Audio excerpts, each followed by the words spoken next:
Yes, Maswera Samhere, Zimbabwe. Welcome to Hot Zim Trends, where the news comes first, right? Nasunonda nyaya inosuisa zvikuru.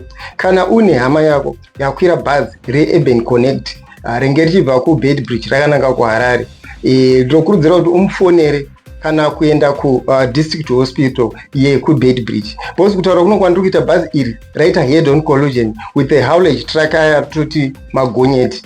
Zvinonzwisa tsama dzadiwa. Saka accident yaitikira panzvimbo inonzi Lutumba tollgate along Beitbridge-Masvingo highway it around 7 mangwanani. Zvinonzwisa tsama.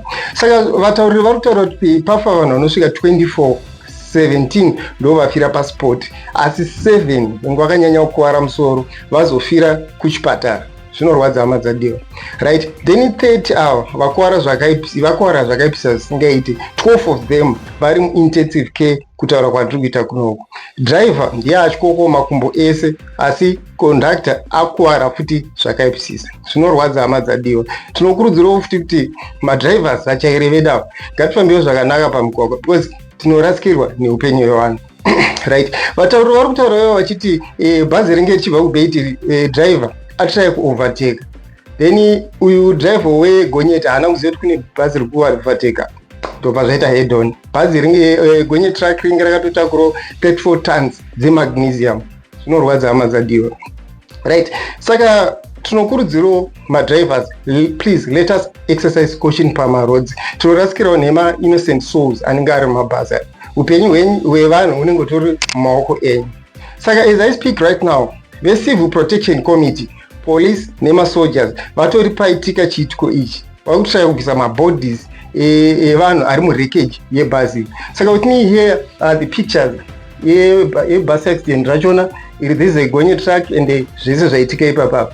Saka ndine audio zvakare nemavideos andoda kukuratidzai vanhu vaona zvichiitika. Driver uyu anga achitoteerwa nemotokari yake aona bus driver achito-overtake. Zvinhu zvaitika zvinorwadza. Saka I would love you to watch these videos. More in comment section, more pfungwa dzenyu. But please don't forget to subscribe and like to Hot Zim Trends. What's this? Pakashata komana, pakashata accident iyo, pakashata. Ndatomuvhurira mufesi webhazi uyu manje so anamuvhurira abva achiflasha anenge akaitiza bhazi rekwari ndiri mumashure pangu apa.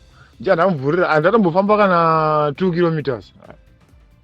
Achimhanya zvisingaiti apa tatakutopinda patollgate, tatasani tollgate, so akurova auro yanga ichibvawo ichangobudawo mutollgate. Vakomanaka kuona kuti rufu rwakaoma, haruna basa kuti uri kumhanya kana kuita sikana wadiwa.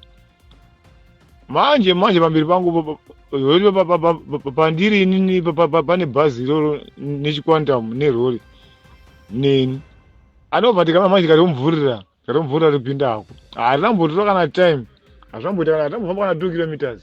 Yauraya vanhu hapafiwa pana, pafiwa rume hapanambomira musha.